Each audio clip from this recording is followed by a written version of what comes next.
nakukuha nyo sa DPWH? Meron bang mga flood control projects? Meron po kami huling last ginawa na flood control in 2023 po.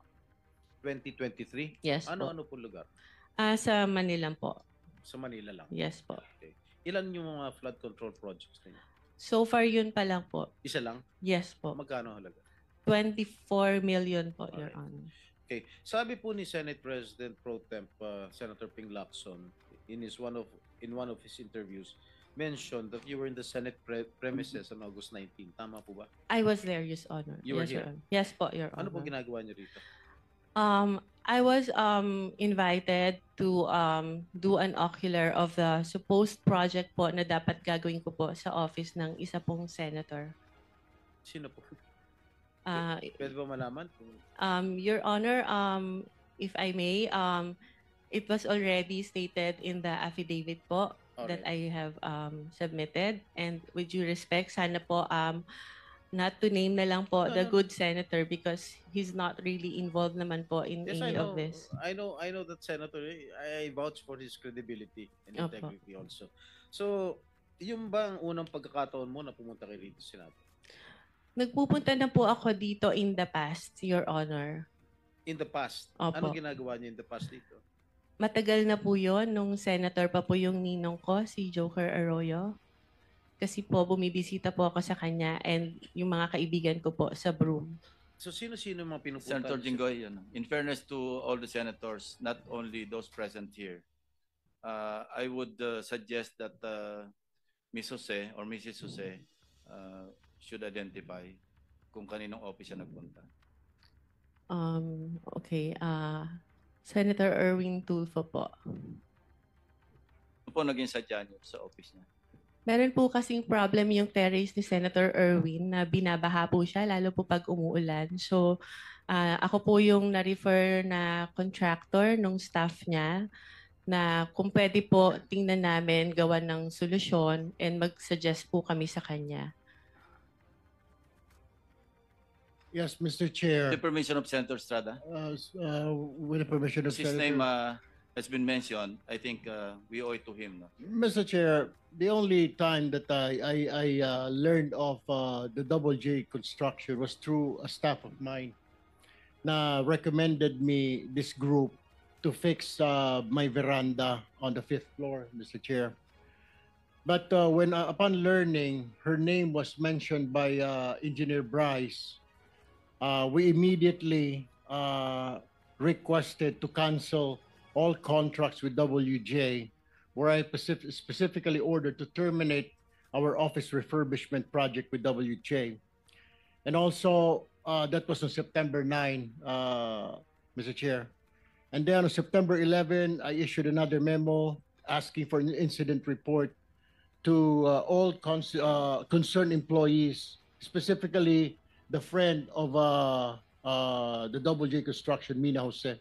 And on September 18, I passed an internal policy for gate pass and visitors pass requests na wala po muna kami tatanggapin ng mga bisita because of that. Mr. Chair, this representation is willing to submit all the documents. The memo stated dated September 9, memo September 11, memo September 18, and of course the drawing submitted by Ms. Mina Jose for the refurbishment of my veranda on the 5th floor. Also, some contracts we're willing to submit for in this committee, Mr. Chair. Thank you. Mrs. Jose, meron pong sinabit sa aming opisina yung Director General, CCTV footage. So gusto ko lang malaman din para sa kaalaman ng lahat. Bukod sa opisina ni Senator Erwin Tulfo, saan po pa kayo nagpunta? Meron pa po akong pinuntahang office at sabi ko nga po, may mga kaibigan po ako sa Broome na tinext ko na papunta ako ng Senate and I want to see them. Can we flash on the screen yung footage, yung CCTV? Linawin mo yung Broome. Ano yung Broome? It's the Blue Ribbon Oversight Yes, Office hindi alam- Management, hindi alam Your ng Honor. public. Masusundan na lang natin ito, no? Ano, sa third floor na ba ito? Doon muna sa ground floor. August 19. Yeah. August 19, correct. Sige po, habang tinitingnan nyo, kayo na yung magkakwento kung ano yung flow ng events nung kayo dumalaw dito. Anong Okay, oras? so saan from kayo the pupunta? lobby po, nagsabi po ako na I have a permit to enter the Senate, and then tinanong po yung pangalan ko, hinanap po nila sa computer, and then nung na-confirm po nila, sabi nila, umakyat ka na sa second floor, dun ka mag-register. So pag akyat po, nakikita nyo po, meron pong separate na bag and body scanner where yung mga guest po dapat mag-pass through muna doon. After po noon, pupunta po sa logbook area, ilalag nyo po yung pangalan nyo, yung phone number nyo, taga saan kayo, and kung saang office kayo pupunta. And hitingnan po kami ng ID to verify kung kami po talaga yung nasa list. And that's what I did, Your Honors. Ito po, yan na yung pumunta kayo sa Broome, di ba? Yes Sige, po. sige, tuloy nyo lang. Yeah, so dahil nga po nakita ko na yung elevator is cramped and dalawa lang po yung para sa mga senators, isa lang po yung sa guests, and natatakot ako na pumasok sa cramped elevator because I don't have my mask, I took the stairs po. And dumaan po ako kay Beng, inuna ko po muna siya dahil sa totoo lang po, nakiusap po ako sa kanyang mag-prepare or mag-print ng sample proposal na i-attempt ko po sanang i-present kay Senator Erwin. So dumaan po ako doon briefly, nagpicture pa nga po kami, and I texted my other friend sa Broome who was at that time in the session hall to tell her na, hey, nandito na ako. So after po noon, umakyat na ako dahil nagagalit na po sa akin yung staff ni Senator, bakit daw po ang tagal ko. Sandali lang daw po si Senator para explain sa akin kung anong gusto niyang gawin. So umakyat na po ako sa office ni Senator Erwin Tulfo. Mr. Chair, may I also add that we'll be submitting a screenshot of the text message between my staff and Miss Mina Jose. Where was she during that time? Dahil doon po sa text message, sinabi niya dumaan pa sa Broome. At meron din po akong letter sa staff ko asking her bakit dumaan sa Broome. Parang ginamit po yung aming opisina na makapasyal siya sa Broome, wala naman po sa agenda. Hindi rin po niya minensyon na may kilala po siya dito sa Senate, dyan sa Broome, sa Blue Ribbon. So, in other words, Mr. Chair, parang nagamit po yung opisina ko para dumaan po siya sa Broome kung ano man yung kanyang business doon, Mr. Chair. My apologies, Your Honor, if that appeared that way. It was just my intention to see my friend, especially when I heard that Beng is suffering from cancer and I haven't seen her in a long time. So I thought it was an opportunity for me to also visit her. Mr. Chair, the question is, you should have told us na may kaibigan ka under investigation. My staff even asked me, Mr. Chair, if you would remember and you lied. Sinabi namin, baka ikaw sabit ka dito sa flood control. Wala po kami, hindi po kami sabit dyan. Ang mga project ko, 30 million. Do you remember that? You were asked, Ms. Jose. Yes, Your Honor, because I am of honest belief na wala po talaga kami. You were not, bakit nababanggit ang pangalan mo dito ngayon? Meron ka palang kinalaman dyan sa mga proyekto sa Bulacan na yan. Why didn't you tell us straight up? Had you told us na meron kang sabit sa mga project sa Bulacan, we wouldn't have let you step in the Senate, Ms. Jose. Your Honor, prior to the text message that was shared by Bryce, nagulat po talaga ako dahil wala po kaming pinasukang project. We never joined any bidding. We never Mr. submitted Chair, any documents. hindi nga po Mr. Chair, sinasabi parang lumalabas na isa ka sa conduit, isa ka sa mga sabit na nagdala ng pera, something to that effect. Hindi ko naman sinasabi na kasama ka sa proyekto, pero sabit ka sa problema sa flood control. You should have told us. You should have informed my staff na pumunta ka rito na dadaan po muna ako. How hard is that to say? Pakisabi kay Senator, dadaanan ko muna yung kaibigan ko sa Broome na may sakit na cancer. Why didn't you do that, Ms. Jose, Mr. Chair? Your Honor, I don't think Senator Erwin is privy to the conversation with the staff Yes, to whom I have mentioned before. Senator this- Erwin, please no. I think si Bryce was the one who made that assertion, Yes, Your Honor. implying that WJ / Beng Ramos ay magdadala ng obligation. Can you clarify that? Ano yung obligation na sinasabi mo? Yun po yung yung sa proponent po nung project na ibinigay po ni Boss Henry sa kanya. At yung regarding naman po dun sa pagdadala ng obligasyon, meron po akong follow-up na magpapatunay na What exactly did you mean when you said nung ka sa house, yung obligasyon? Ano yung obligation na yon? Pera? pera Para po. kanino? Lagay? Ano yung context ng obligation? Pera po siya para sa proponent. Ano yung sabihin? Lagay para sa proponent? Yung advance po. Opo. Advance yung, para yung sa parang proponent? bayad po para dahil nakuha niya yung project na yun. Mrs. Jose?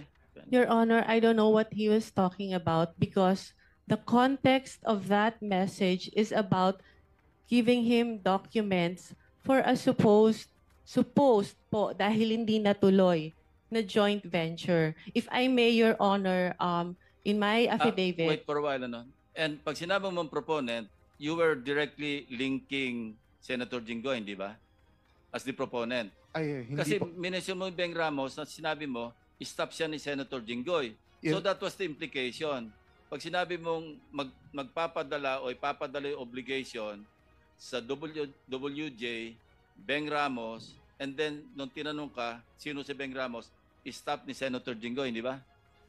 Yes po. So yun ang ini-imply mo na yung obligation na sinasabi mong para sa proponent para kay Senator Jinggoy. Hindi po, Your Honor. O ano yun? Sino yung proponent ngayon? Ibang project po yung hindi po Eh, galing kay pinagdugtong mo Senator kasi eh. Jinggoy. Anyway, sige, please continue, Mrs. Jose. if you remember po dun sa shinare niya na text message, nagpakilala lang po ako na Mina, WJ Construction, Beng Ramos, for him to know na nakuha ko po yung number niya kay Beng Ramos. And nag-usap po kami, nagpakilala ako as contractor, nagtanong po ako sa kanya kung ano po ba yung, to have an overview kung ano po yung mga projects na meron po sa kanilang district nung sinabi niya po na siya ay taga Bulacan. So nung sinabi niya po, Ito yung thread ninyong dalawa. Sige, tuloy mo lang. yes po. Nung sinabi niya po na mostly flood control, tinanong ko po kung ano po yung category na required nila. Ang sabi niya po, at least small A. Sabi ko po sa kanya, hindi po pala kami pwede because our flood control category is only small B. So baka hindi na po kami tumuloy. And he suggested po na pwede pa rin naman through a joint venture agreement, which is naman po normal na kalakaran sa construction sa DPWH na if you want to participate in a project na hindi ka qualify, you can do a joint venture with a license na qualified po doon. So our agreement was that, but sa kanya po, bibigyan kita, ipapakilala kita dun sa contractor na qualified, but all the expenses, sabi niya, for the processing of the joint license agreement will be for your account. So ako naman po nag-agree, no? And yun po yung conversation namin. Nasabi ko, sige, ipapadeliver ko dyan yung mga document through my staff. And I have to know pa po kung sino yung taong kausap ko. Kaya medyo, ano pa rin po ako medyo cautious pa rin po ako. I want my staff to go there para makilala po siya at kung sino yung contractor na sinasabi niya. Mr. Chair, may Mr. Chair? I interject? Mr. Chair, Yes, Senator with the Marcoleta. permission of Senator Bryce, nung nag-testify ka sa House, matibay yung salita mo na si Miss, ano pangalan? Mina po. Mina, ay magdadala ng pera sa proponent. At ang binanggit mo sa House, si Senator Jinggoy. Di ba? Sa House. Your Honor, nakalink lang po na ang pakilala kay kay Ma'am Mina and Ma'am Beng is staff po ni Sen Jinggoy, pero hindi po specifically sinabi ko na yung proponent is para po kay Senator Jinggoy. Ayun, malinaw ngayon,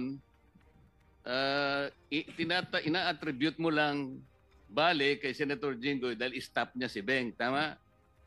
Hindi po. Ibang projects po yung sinasabi ko na nakatag po kay Senator Jinggoy. Hindi po yung specifically noong 2022. O iba na Na- naman ang sinasabi mo. Ito munang isa-isa lang. Nag-iiba ka na naman ng ng salita. Excuse Sa me, House- with the, Senator Marcoleta, with the indulgence of the other members, we are suspending the one follow-up question because of the sensitivity of this issue. Okay. We want to resolve this and get to the bottom of this. So, with your indulgence, baka pwedeng suspend natin yung one follow-up question. Mag-freewheeling muna tayo. Sandali. Thank you. Thank you, Mr. Chair. So, pero malinaw, merong magdadala, sinabi mo. Ang magdadala si Miss Mina, tama? It's either Miss Mina or Beng Ramos po. Pero merong dadalhin, di ba? Yes po. Malinaw na malinaw yon. Walang Opo. problema doon. Wala pong problema Ngayon, doon. sinabi mo na hindi naman pala si Senator Jinggoy. Specifically, hindi po si Senator Okay, Jinggoy. kanino kaya yon? Proponent lang po ang sinabi sa akin ni boss. Sino nga? Sino yung proponent? Wala, naka-blind po ako doon kung sino pong proponent po.